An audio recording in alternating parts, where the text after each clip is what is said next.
Welcome back, everybody, to another episode of the Workplace Wanderers, Lessons from the Experts. I am Blake Cohen. And I'm Kara Kirby. Hello, Kara. My bad. No, go for it. Chime in, Valencia. I used to introduce yourself. I'm hopping in there. My bad. Oh, you know what? Redo, I like it. Retake, take it all, take it back. I'm going to leave this, actually. I really like this. Who are you?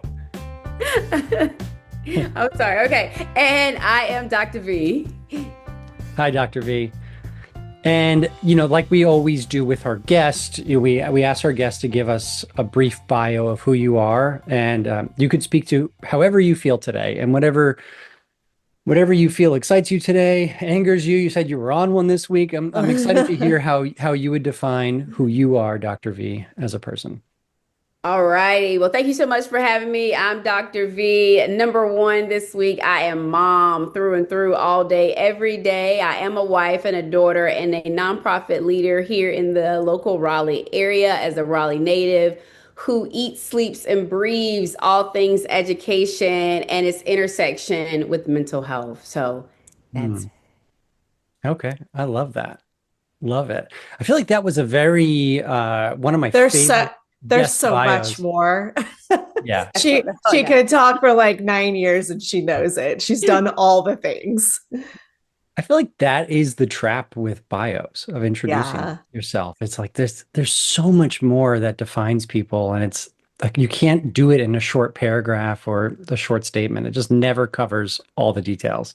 That's right. That's right. And because you want to keep people interested. So it's like, all right, and I do this and I do this and do this. So I'm just like trying to ensure that I keep everyone's attention. Yeah. Okay, so before we get started, I need to give this story because I've been waiting a long time to put her on a place like this because she does so many things for so many people. So I'm going to make her uncomfortable and brag about her for a second. Woo! So Valencia and I met because I notoriously forget to check the weather whenever I go to things. So we were both going to this event for this leadership group here in our area, and it was downpouring rain. And I got out of my car and I was dressed, I was ready for an event. And I was like, well, I'm just going to get wet. And I see her coming around the corner with her husband. And she was like, girl, get over here. And so wait. No, first you said, no, you didn't want any of the umbrella. You're like, no, I'm fine. It was raining cats and dogs. And so that's how we met, is that we walked into an event under her umbrella and she saved me. And then I didn't know who I was walking with, and I saw her get up on stage. And I think that since I have like worked in this like workshop public speaking space, when I see somebody that is just like a beautiful speaker, it just moves me. And like she was on this panel, and the way that you were talking, I was like, not only are you a beautiful speaker, but you're like a poet. And I always tell you that, like, that skill of being able to captivate and just move an audience is so rare. And then I attacked her afterwards and I was like, we're going to be best friends and I'm going to follow you around. And she was like, cool. You'll be my Mary Poppins. Yeah. And so that's been it. Yeah. So I'm excited to learn from you today. I asked you before, like, there's so many things you could teach us when it comes to leading nonprofits, working with the community, all of the leadership work you do, and the work that you do with schools and parent advocacy. So literally whatever you want to tell us from that brilliant brain of yours, we're here ready to listen. Awesome. Well, I'm excited, and I could talk all day about education. I grew up in my mother's classroom and vowed that I would never, ever become an educator, solely because I saw my mom eat, sleep, breathe education. And it got to the point that I just said, I don't think this is my calling or my purpose. And I have later realized that whatever it is that you say that you won't do is what you will probably end up doing. So almost like a self-fulfilling prophecy. Exactly. So, I mean, I do not regret stepping into the classroom and actually stepping into my purpose in the realm of education, and add on another layer of becoming a parent. And when your child enters into the education system, you get a whole new lens. Mama Bear comes out, and I think that I oftentimes have to be cautious that I don't intimidate his teachers or administrators because I do ask a lot of questions, and solely because I'm really curious to know how they will approach concepts and new strategies, but and not coming from a place of an attack mode of like you should be. It's just pure curiosity. But Hmm. once I feel like administrators, educators realize that they have a parent in their class who is taught for maybe longer than they have or taught the same thing, then it's almost like, I don't know, things start to get a little funny. So, my husband, he's my social meter to check when I'm asking too many questions because if we're in parent teacher conferences, he'll put his head down. I'm like, up, up, up, V, that means you're on one. Let me scale it back just a little bit to kind of calm down. But anyway, so I have been on one this week because our son is getting ready to leave second grade and enter third grade. And truth be told, beginning the BOGs begin in third grade. All of that testing starts in third grade. And our babies shift from 7 year olds to 8 year olds and start feeling themselves, and their cognitive ability starts to shift and change as well. But I really feel like this is when the rubber meets the road, right? And I say this through the lens of being a early elementary teacher, a K-2 educator, in that preparedness where you're understanding, learning how to read, and then it's going to Hmm. switch, right? And now you're taking what you have read, that comprehension, and applying it, unfortunately, in the form of a test. And I hate tests, to be quite honest. I have Yeah. huge test anxiety, and I hate the pressure that we put on our babies. They test all year long in environments that are loud and noisy, but then all of a sudden, if it's the EOG, everything's silent. So I don't know who wouldn't sweat the way I sweat when your environment changes and it really, kind of puts an alarming place for our students. So, What is EOG? I'm not a parent. I don't know. okay, great. And I thank you for saying that. And that again is why I talk about parent advocacy because we do, educators often talk in acronyms. So let me spell it out. EOG is end of grade test. Okay, so to test whether you're ready to move on to the next grade. Yeah, yes and no. Yes, in that it does identify the markers, making sure you've met those benchmarks. But typically, it also can't hold students back from progressing to the next grade level. Oh, so it can't. And yes and no. Yes and no. Is it just something for that the state requires for funding purposes? Is that what it's one of I those believe things? it's like how it lets us know how we're ranking against other states, like worldwide, Okay. right? Yeah. So it's just Yeah. an In additional. Florida, we have something called the FCATs, and it's the same type of thing where they just force you to take these tests and you may get the results, you may not. It doesn't really mean anything. It's just required by the state. Right. Well, for all my educators who will be listening, it means something, right? Because also, too, I know that in certain grade levels, it depends on how the students perform, and teachers, it's reflective in their assessment, their personal growth plans. It's reflective in bonuses that they may receive as well, too. Okay. Yeah, Okay. All right. So there is a bit of pressure there then to perform. that's right. Just a little bit Just a little on bit. the and the students. Don't you love that they'll tie your financials to something like a test and be like, but don't worry about it. It's just, whatever happens, happens. But by the way, your bonuses and your raise and salaries are all dependent on this. That's right. That's right. And I mean, honestly, if you're a student or excuse me, a teacher in the system and you're wanting to transfer to another school, they are looking at your EVAS, which looks at the measures, and they're looking at how your students perform, right? So if you have students who are below benchmark, they're red, approaching that yellow, on grade level, green, and above blue. So all those parameters are put in place, and your administrators look at those things when you're trying to transfer to another school. Hmm. Yeah. Interesting.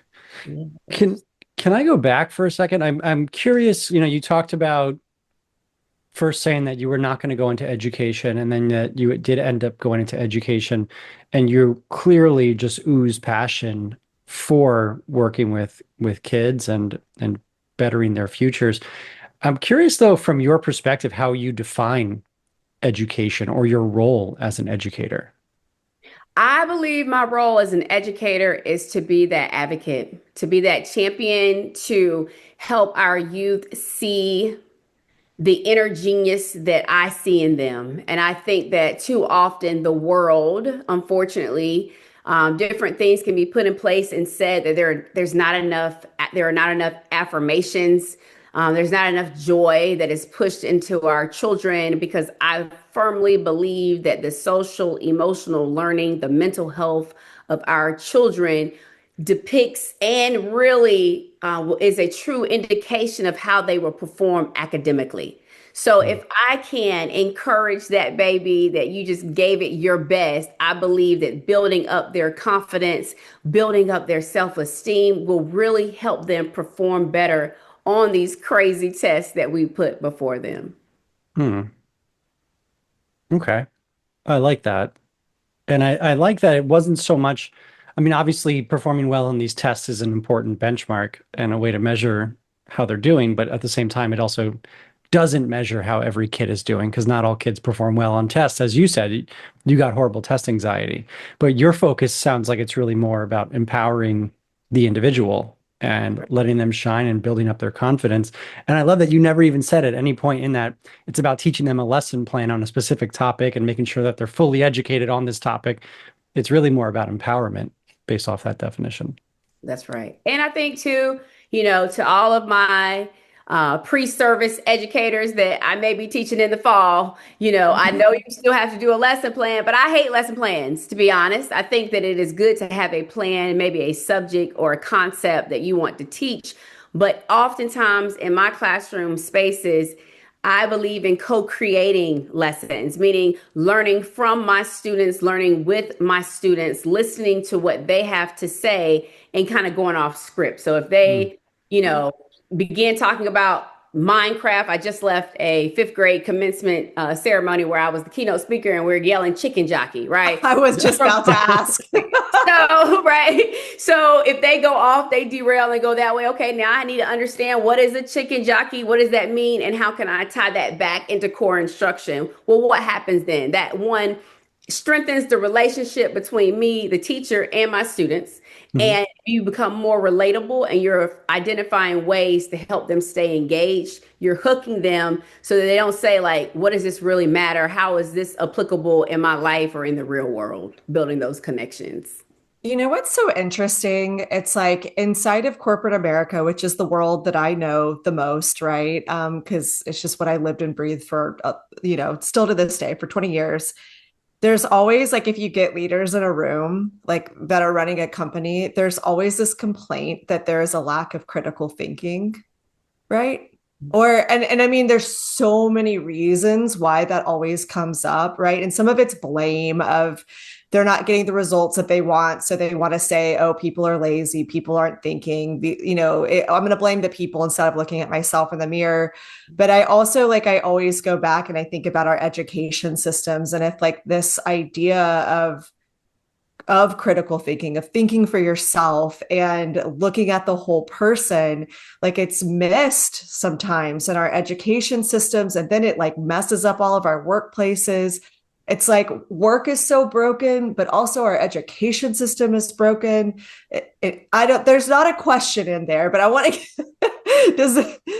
do you feel that just like overwhelmingness and like where do you think that people could actually do about it if you were able to like change all these systems? Oof, That's man. a big question, That but was that was a loaded baked potato, Kara. Like that I was know, that's I a know. lot. That was a lot. And I am thinking about this a lot, right? So I'm thinking about Yeah. systems and I'm thinking about how, unfortunately, how our lived experiences or the lack thereof show up in spaces where other systems are currently existing, right? So, for example, if I think about my son's current placement and where he is, and it shifted a little bit because Wake County is always shifting where students are going to schools. Okay. And when the shift happens, then there's no grace period. There's no time for people to adjust. They have to automatically switch. And then what happens is that some of our students get lost in the sauce and our bias. I'm not sure if it's supposed to use that term these days or not, but our past judgments, they show up. And so, what am I saying? Why am I bringing this up? I'm bringing this up because when I met with some administrators of my son's school, their justification or their call for engagement, they specifically said, we're trying to engage families from that neighborhood, from over there, and that. And I don't think that they meant to do it, but when they did it, they named my neighborhood. And it kind of set me off because now you're making assumptions Hmm. about my household, about my child, and where he comes from based off of a zip code or an address.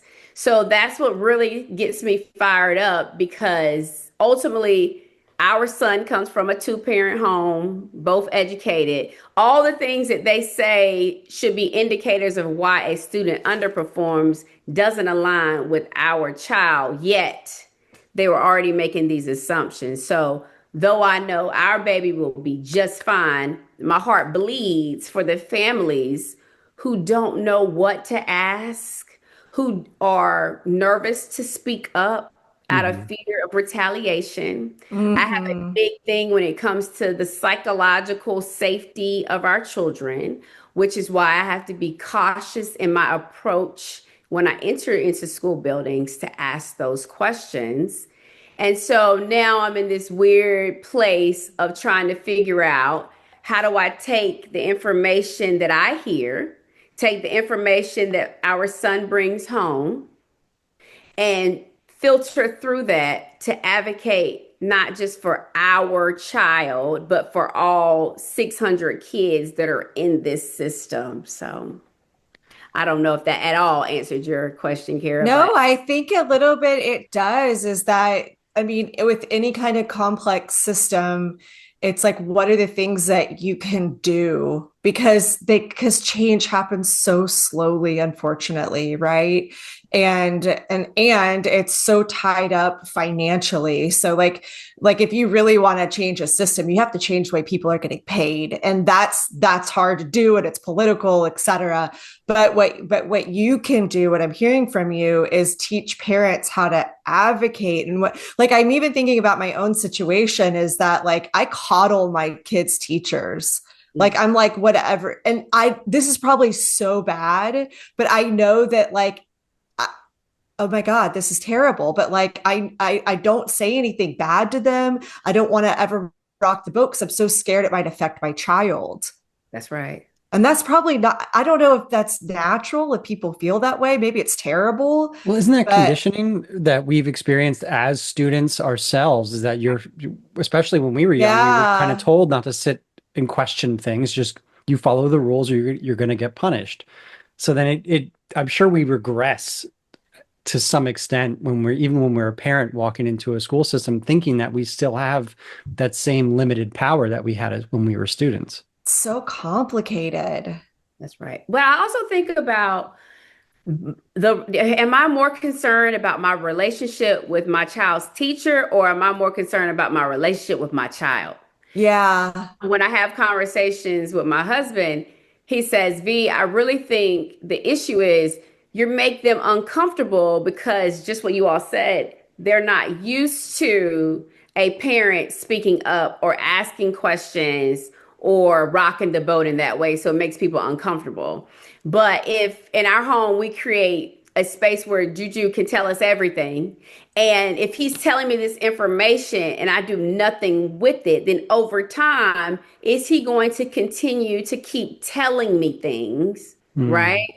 So it's just like, I don't know. I don't really have the right answer. It's like because you feel like you're in between a rock and a hard place. So I find myself having more conversations with a child that are really adult conversations in which I have to be cautious to make sure that I'm not taking away some of his innocence, but also letting him know like we hold him accountable. If I go in that school and find out, you better tell me the whole story because if I go in there and I'm advocating for you and there's a piece that you haven't shared, we're gonna make sure we hold you accountable too. Now it goes both ways, right? Hmm. But I don't know if that might be the answer in that we ask our kids the question. So Mm. if they come home sharing something and it over, I don't know if people still sit at the dinner table like we do, but we still sit and talk, put devices away, let's have real conversations and ask, how would you like for me to handle this? Would it be okay for me to talk with your teacher about such, such, such? Yeah. Because another thing that I also do, and I've done this since our son was in kindergarten, is he comes to the parent teacher conferences and sits at the table. We don't do any headphones, no iPad, no coloring books. No, he has a seat at the table because we are talking about your performance, good or bad. And so that he has the opportunity to ask questions for clarification on the spot, which ends up strengthening the relationship between our son and his teacher because he's there with her or him, what, over 7 hours a day, more time, more instructional time during that school day. So it's important for us to build that relationship or that rapport between the two of them as well. Hmm. Oh, that's so brilliant. I never, Yeah. I mean, I guess you could kind of see sometimes teachers starting to like just what's going through my head is that he's just going to be like the most unstoppable force when he is older because of you. Hmm.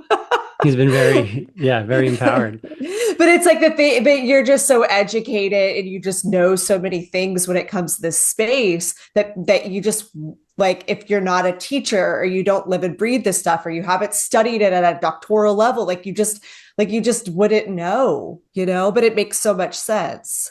Mm-hmm. I have a vivid imagination at times. So when you're going through everything that you're explaining, I'm jumping into the scene with you, and I'm at your dinner table with you, and I'm thinking, okay, so how do you balance all of this? And you did point out a really important piece. Are you telling me the full story? Mm-hmm. And what is it like from the Mm-hmm. educator's perspective, and what did they experience, and why did they make these decisions? And your kid probably can't answer all of that because they're not privy to what's going on behind the scenes. But I do think there's a really cool, and this is totally a tangent, and this is just me at the dinner table with you. Um, but I'm thinking there's a cool opportunity to expand critical thinking and expand his ability to perspective take from Right, other people's perspective. Okay, so if I brought this to school, what you're telling me, and I advocated for you, what would the other side say to me? right, What do you think? How do you think they would respond? right. And That's that may right. be able to get you some more information before jumping in there. But that would be a really Right. interesting experiment to see for them to take a seat back, especially as kids. Like, how often do we as adults do that? We see what we want to see and we move forward with our argument. And Right. it's so rare for people to think about things in the way that you did, Dr. V, of even saying, like, what would they say if I went in there? Right. Um, that's so rare. And so teaching kids that is like a piece I feel like has been missing for so long, is to teach them to see things through other people's lens, develop that empathy and understanding. That's it.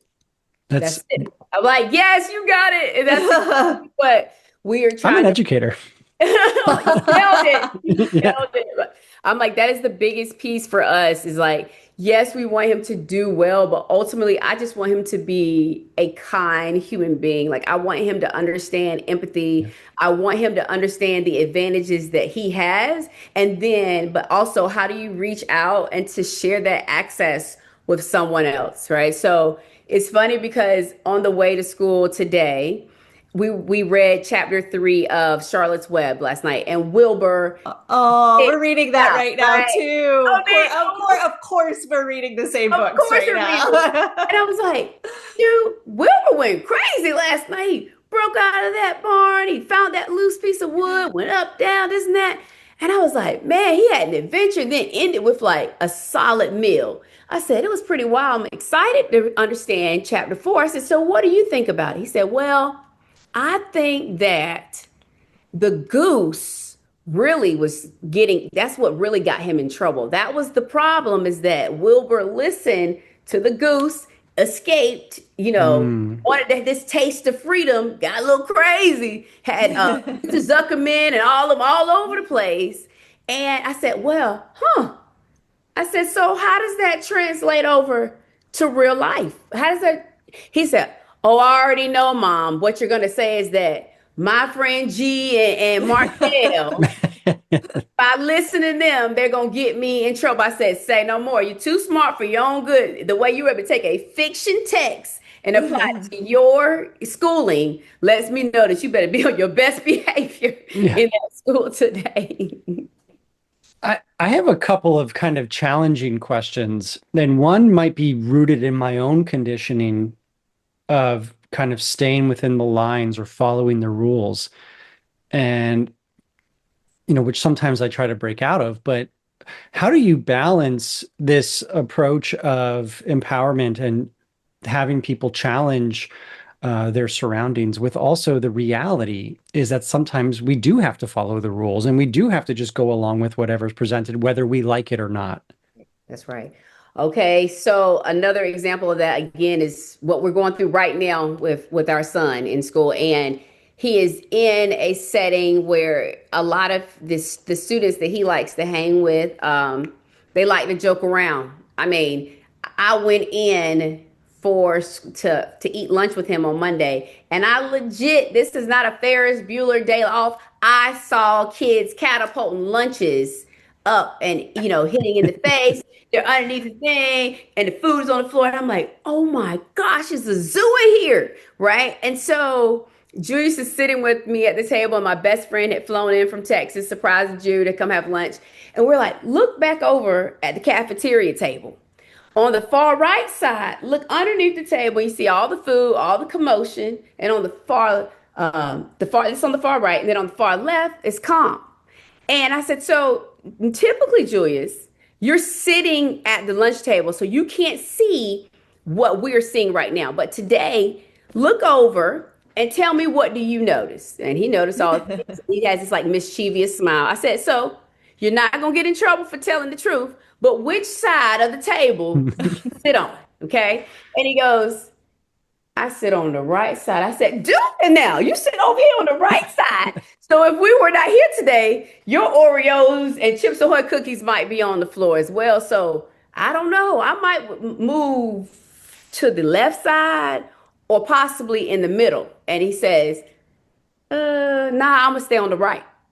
Okay, so with that, I couldn't lose it. I couldn't be like, no, I want my child to be this, this, and that. I'm like, okay, he's trying to understand life and how to fit in. Okay, so Mhm. again, it's bigger than the academics. So if he is a top performing student in his classroom, if he is well behaved, the best dressed, my mom's an educator, he's always wants to tell somebody that I have a PhD and I keep asking him to stop telling people that, then what's going to happen when later he may become a victim of bullying, right? He may become one that gets picked on for being the goody two shoe. So we have to pull back. My husband and I have to pull back and scale back and say, hey, we have to let him venture and find his own way, even though we tell him birds of a feather flock together. And the students who are often getting in trouble, and if you keep associating yourself, then unfortunately, that teacher's probably going to assume that you're a part of this mess as well. So again, that's when I talk about having to have these adult conversations with our son,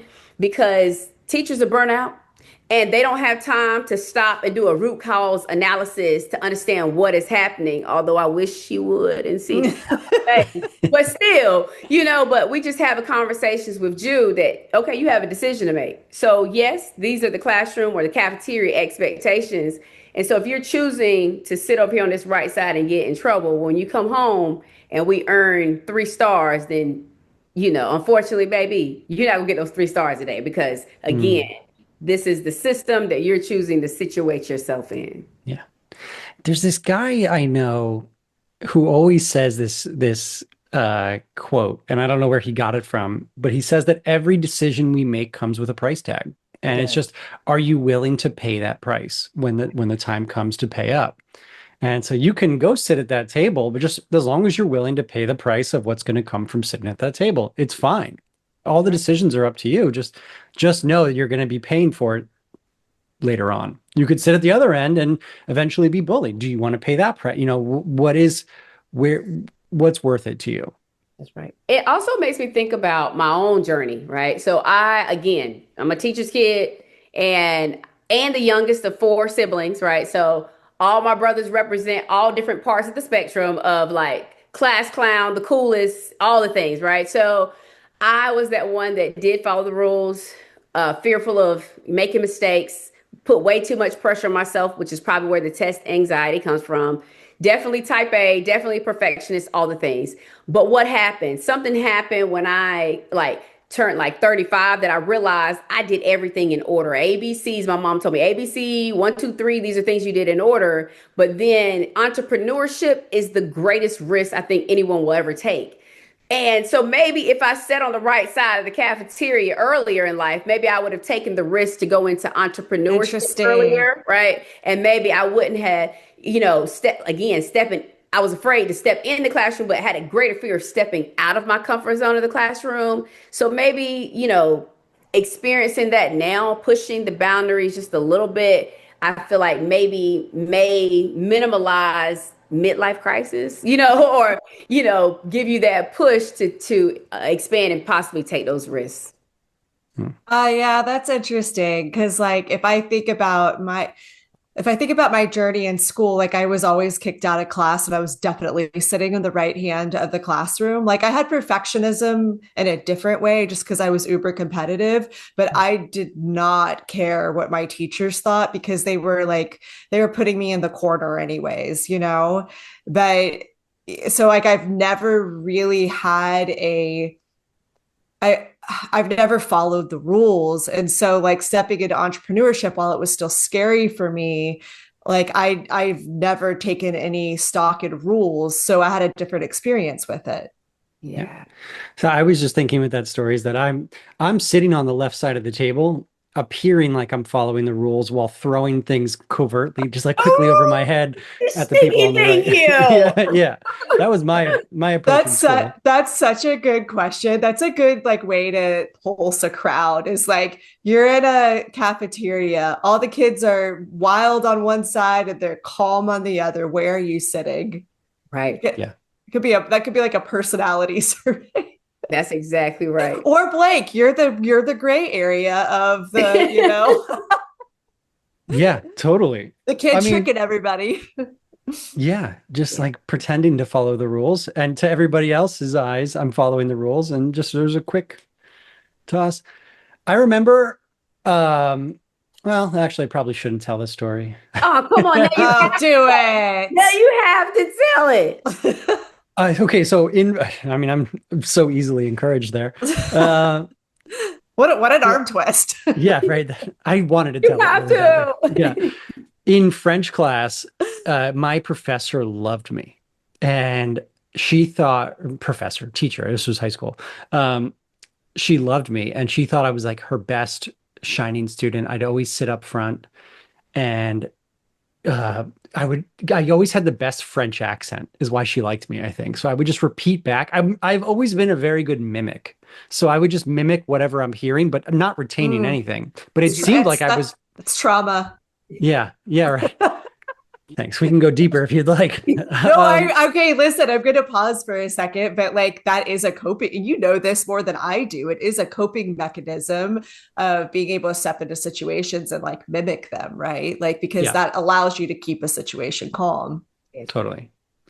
Sorry, So sorry. Don't mean to psychoanalyze you, Run, Blake. run Keep your going. propane for that one. hang on. I just need to take a break to cry for a second, if you don't All mind. right. Somebody get some chocolate. Yeah, yeah. Sorry, I did it too. I did it too. I've had to like analyze that about myself and like, change my behavior. So sorry. No, it's cool. You took the fun out of the story, but no, So I'm joking. your French Yeah, teacher so loved you. but every time the professor or the teacher would turn around, the class was rowdy. And because no one got it, like no one got what was going on, including me, but I was good at pretending. Whenever the teacher would turn around, like it was a joke that everybody would start yelling things. And I would yell the loudest and I would be yelling the worst possible, like curse words that were. And then she would turn around and I would just quickly and she would tell the class, behave more like Blake, which would just make everybody laugh even harder because they knew I was the one yelling the most. Mhm. It was like this weird perception management that I was doing in high school. And really all I wanted was to get my peers to like me. So that's why I was doing all of these things is I was just trying to be liked by my peers. and to fit in. But I would challenge authority and then make authority think that it's almost like I was gaslighting them, Mm-hmm. into liking me. Mm-hmm. I think those smart kids, I think really smart kids don't realize they have the power of manipulation until they do. And then they make a choice to not do those things anymore. And I'm sure all three of us have a story like that where we realized how easily other human beings can be manipulated and then said, whoa, like that's not cool. I don't want to do that anymore. Right. That's right. That's right. Yeah. That's the exact same thing that I said to my mom this morning about our son. I was like, he can be a master manipulator. Like the moment that teacher loses control of that classroom, he has like such a high cognitive ability that he can manipulate a situation.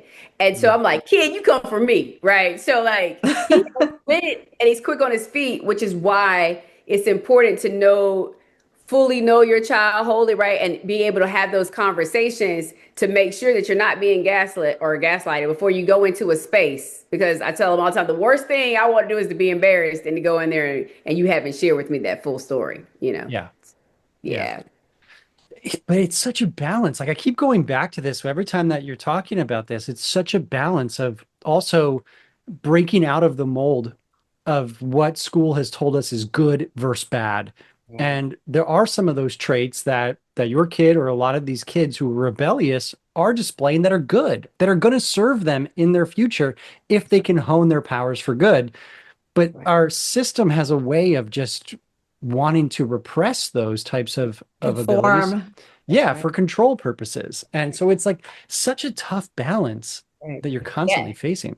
I think that, I mean, really it goes down to power, right? And so I think my fear is that right now, these teachers have the power of your grading to put on your report card as you matriculate through K-12, right? Which is going to sway which college or career path that you take. So that's why I feel like I'm always antsy or on guard and have to constantly like, take deep breaths and pull back. It's because of my fear of what he will face in the world, right? And so it's the same way when I was an educator or in those classrooms, I knew I was tough on certain kids because I knew what they were fighting against, right? And so it's just, I don't know. It's just a weird place to be in. And again, I just found myself doing a whole lot more talking, right? And I think about it was a podcast with Jason Reynolds, I believe it was Jason Reynolds, and he talked is either Jason Reynolds or Dr. Sean Genray. It was one of the two.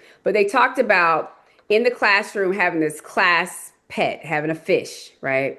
And so the rules that he gave was whatever you do, don't touch the fish. That's the only rule. Don't touch the fish. Well, one day he reaches in, takes the fish out, puts the fish on the floor, the classroom floor. Well, you know what happens when you take a fish out of water? Well, the fish is flopping back and forth. The kids are screaming and yelling, and he's just sitting back chilling. The teacher is. Mm. And then all of a sudden, the kids are crying. They're like, no, the fish is gonna die. The fish is out of water. And so two students get up and they're contemplating, right? They're like, oh snap. I know the rule is to not touch the fish and the consequence that will happen. But at the same time, if I don't touch this fish, the fish is gonna die. Well, two students are brave enough to go up and they pick up the fish and put the fish in water. The teacher goes, well, you knew the rule. Pack your stuff up, go to the administrator's office because you broke the rule. You're going to be suspended.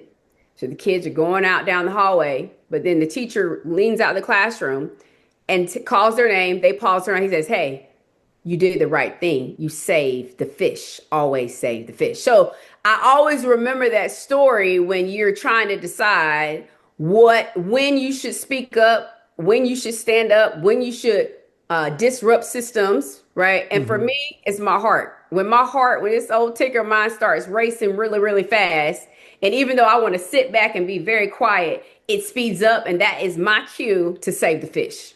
So Mm. I don't know. I love that. And that is such an important lesson. And it goes back to what we were talking about of getting them to think critically and realize that sometimes there's imaginary boundaries placed on us. and that you can break those boundaries. It made me think of last semester. I was in one of my courses and I was up, we were up in Boston for residency, and they're putting us through this exercise. And they split the classroom into two groups. And they basically, you were doing this, it was a virtual simulation of that you ran your own country, and your country was going to be under attack, and you had to make these series of decisions in order to save your country or save the people or just save some of the people or whatever. You had to sort of allocate resources and move them around. And about halfway through, a lot of the people in my group were very triggered and not liking, like, I'm making decisions to save people like this. What is this exercise? And feeling really frustrated by it. And some of them were just shutting down emotionally. Some of them were actually physically getting emotional and crying. And I'm sitting there going, like, we have to finish this mission. This is what we were told to do. Let's finish the mission, follow the rules. Like, it's just a game. Everyone relax, and trying to push people through. And we finished it and walked back into the classroom, and half of my group is very upset. And the professor just asked us, if you were so upset, why didn't you all just stop the exercise? Why didn't you just not finish? And they said, well, we all said that we didn't realize that we could do that. We thought we were being graded on this. They said, I never said that. I just said that we were going to do an exercise this afternoon. You're not graded based off what you do in here. It's a participation when you show up to residency, and if you participate actively, you're graded, you're fine. Like, we never said that. And none of us had thought to just say, hey, we're adults. We don't have to make this decision. We don't have to follow through on this. We You paid for this class. Right. Yeah, we paid for it. Right. They've got to be teaching us something. And it turned out they were teaching us something that they didn't even mean to, was that you can make decisions. You are adults now, not in a school, middle school, high school anymore, elementary. You can make decisions for yourself. Right. Yeah. Yeah, that reminds me of a course in my doc program, and we'll say that for a whole nother episode because the class, as in short, the class as a whole had to make a decision. We were either going to stick together and ride it out and say, no, we're not doing this, and we're not accepting the way this professor is utilizing their power over us. And it was going to cost us our graduate assistantship. It's the last semester of our courses that could have completely ended our PhD program. So the trauma is still real. I feel myself getting hot even thinking about it, but it was the best decision that I ever made when we collectively stood up and came together and said, no, like, enough is enough. Yeah. Okay. I was just gonna say, it's so interesting how, like, you go to advanced education and even in like people's jobs, and you have to spend so much time deprogramming people to just follow rules without asking questions or be proactive or do things without like a boss telling you what to do. Because a lot of times we learn in our school systems that you have to follow the rules and you have to do exactly what the teacher says. But then when you get into real life, those skills don't serve you. Right. Yeah. The first class in my doc program was very challenging, and I think it was meant to weed us out, even though they said it's not. But it was also, that professor taught us such an important lesson of I'm not asking you for a right or wrong answer. And because we would all give these answers trying to please him. And he's like, I am not going to respond to these types of answers. You are doc students now. You need to think for yourself. And what you do respond to me, say it with confidence. He goes, imagine going to a doctor that says, well, your arm's broken. I think we could try to treat it this way, or maybe we can try to treat it this other way. I'm not sure. Say whatever you're going to say it with confidence, form your own opinions. I'm not here to try to get some right answer from you. That's right. I think that, I mean, to me, I relate it also to joining like a fraternity or sorority. It's like hazing almost, right? Even though it's not supposed to happen. Well, it happens. Let's be real. It happens. Right. And so in the doc program too, when you first enter back into that setting, I too was a victim of imposter syndrome and trying to understand it. And then I think why I always say to Jew, you don't have to tell everyone that I have a PhD or whatever, because ultimately what I wrote, my research is it's almost like a lawyer. Like you have your defense, you have all of this um, research and data to back to support Hmm. your idea. Ultimately, it's just like getting people to believe in your idea. You're trying to push forward a new narrative and building on what someone said prior, but putting your own twist on it. Yeah. Yeah. Okay, we're coming to the end. I do have another question for you though, and but I've done a lot of talking. So, Tara, I want to throw it to you first if you have another question or anything you wanted to bring up. I just want to, I think we just to put a bow on this conversation, because I think we talked about a bunch of different things. I want to go back to the advocacy because it's the one that you were on, my friend. Yes. What three things would you tell parents, like especially if they are parents that were new to a school system, about how to advocate for their child? Okay. I believe the first thing that any parent entering into the education system, the first thing that they should do is listen to their gut. When you walk into a school setting and you know your child, your baby better than anyone else does. I don't care about what a diagnosis, what any all that. That can throw that out the window. You know your child. So when you walk into a school setting, and if your gut says to you that this is not the right placement for your child, then don't do it. Don't send your child to that just because this is your base school for your Yeah, neighborhood. So that's Mm. one.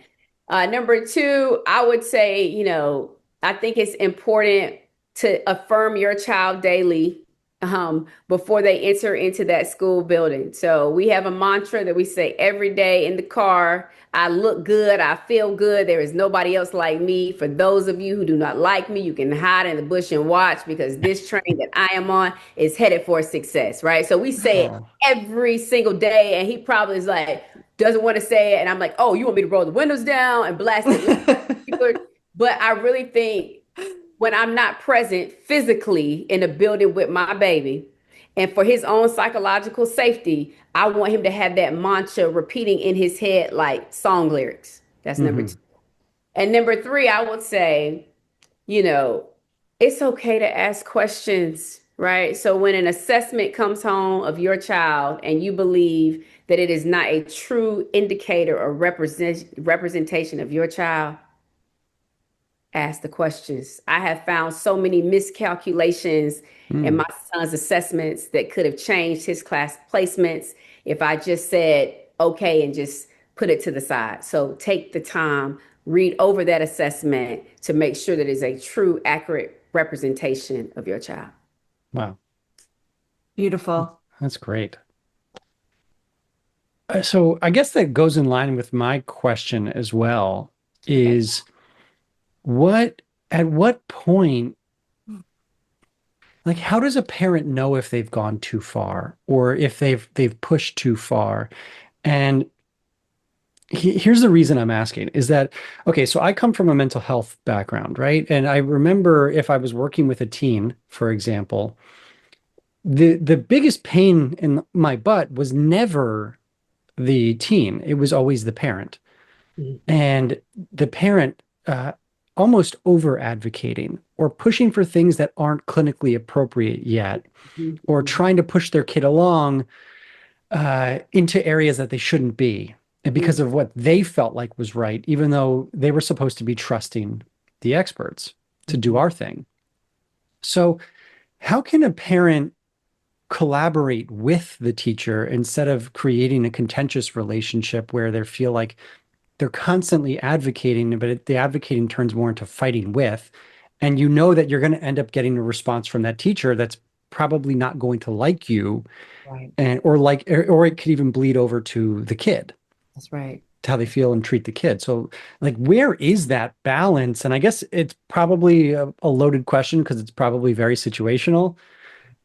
But where, I guess my question is how to advocate appropriately without creating a contentious relationship.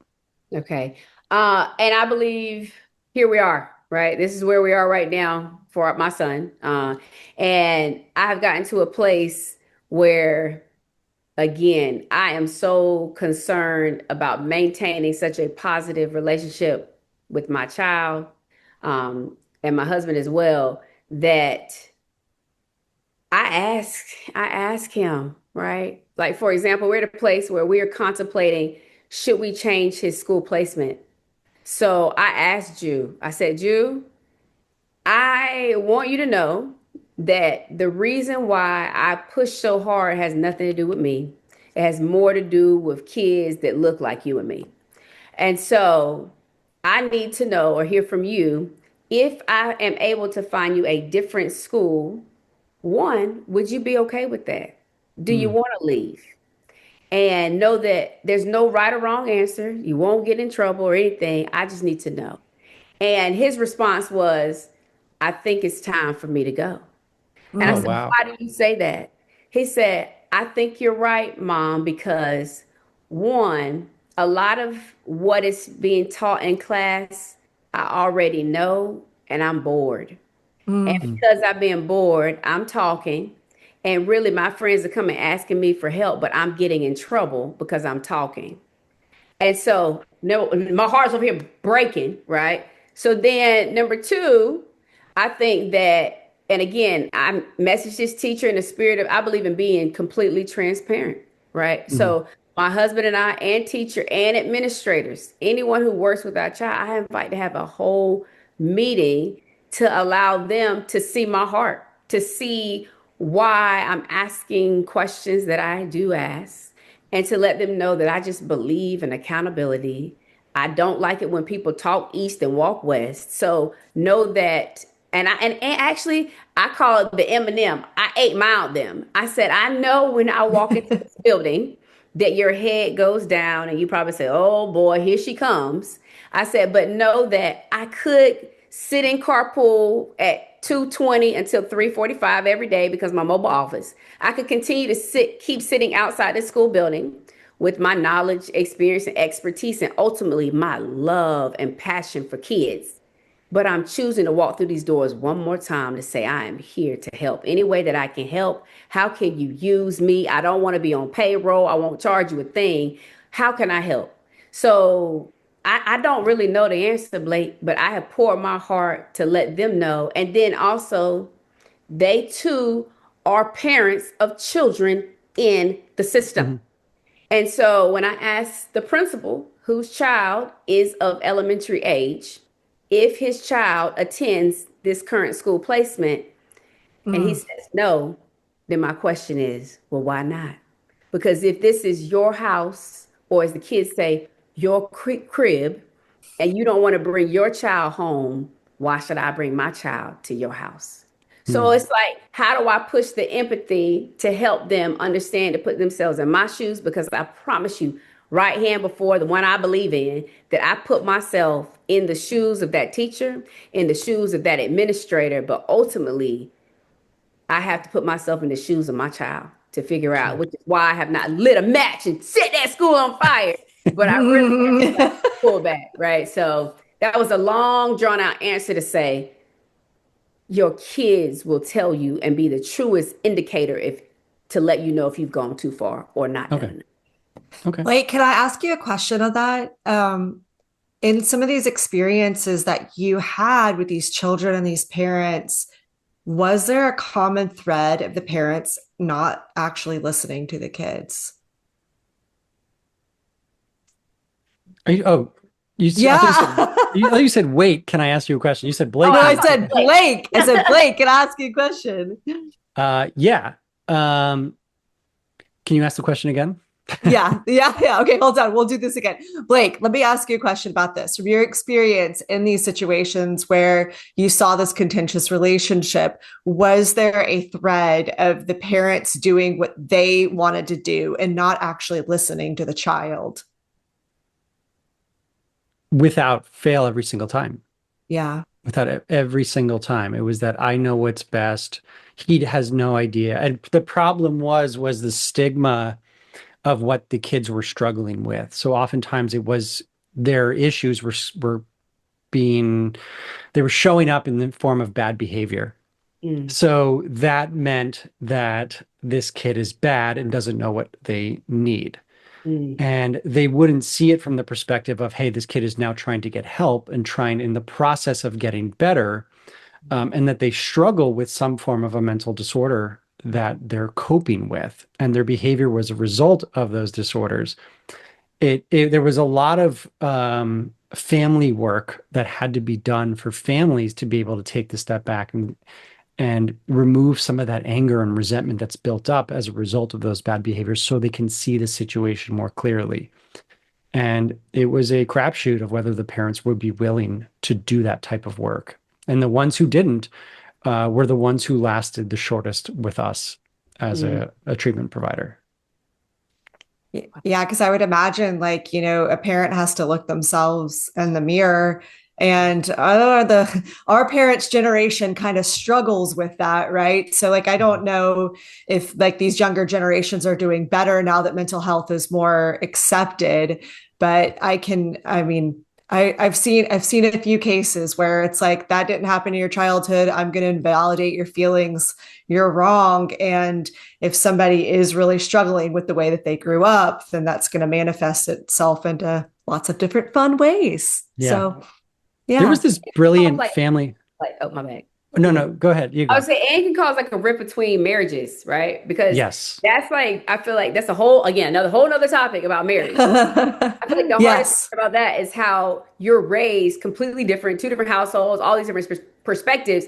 And you don't even realize how much you are bringing your childhood experiences into that marriage until, I feel like, honestly, when you have kids and you become parents, right?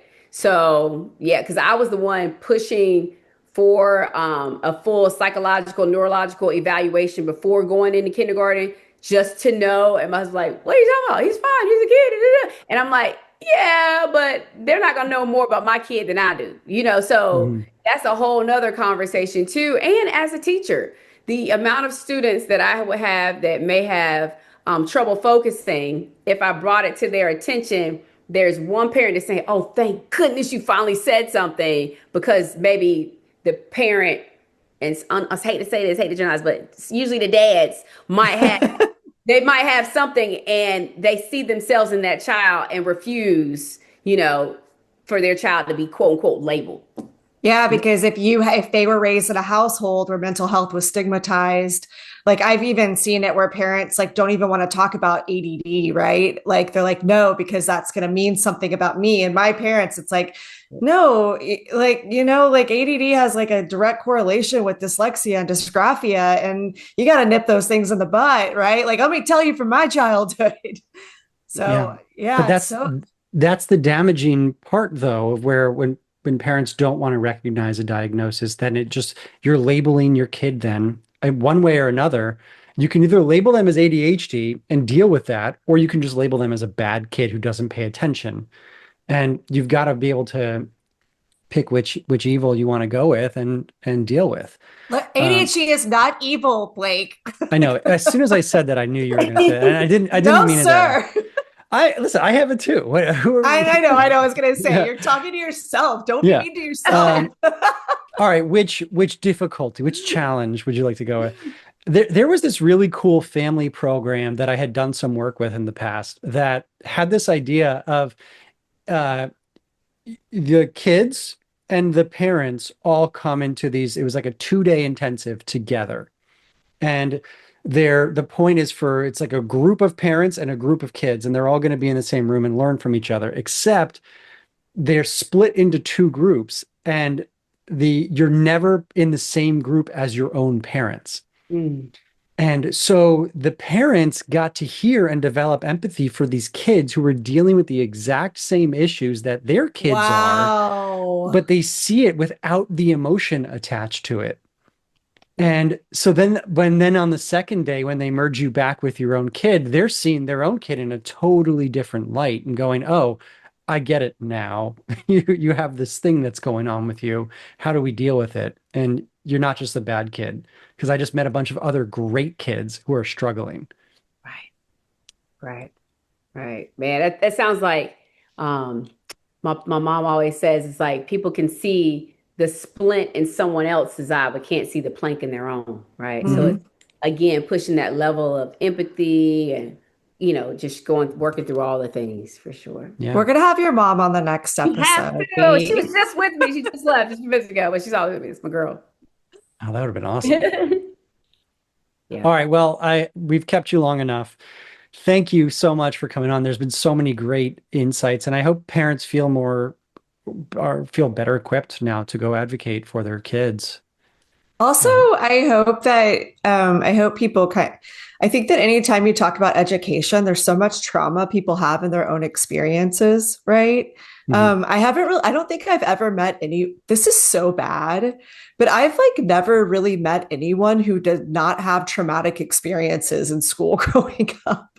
Right. So maybe it's like part of it. I don't know that's a whole nother episode, but like, I think that there's like a lot of things here that can normalize and could be healing to anyone who still maybe hasn't resolved some of those issues that they had from like a teacher or from an education system or somebody trying to control them. I think that your approach with your child and all the information that you have can be really healing to not only parents with their own children, but to themselves and their child self and the situations that they went through. Right. Right. That's fair. Oh. And this was therapy for me, honestly, because I needed this because I have like, and it's again another topic for another day, but like crying is not my thing, but I have cried so much over the past week, just trying to make sure that I am doing the best that I know how to do for our son. So yeah. And we have to do one more thing before you leave. You do not brag about yourself enough. So I always take this upon myself. Will you please tell people about the amazing organization that you run, what some of the things that you do and the ways that people can support it? All right, I can do that. So the organization is Empower All. We focus on STEAM education and utilizing that as a vehicle to open up conversations around mental health.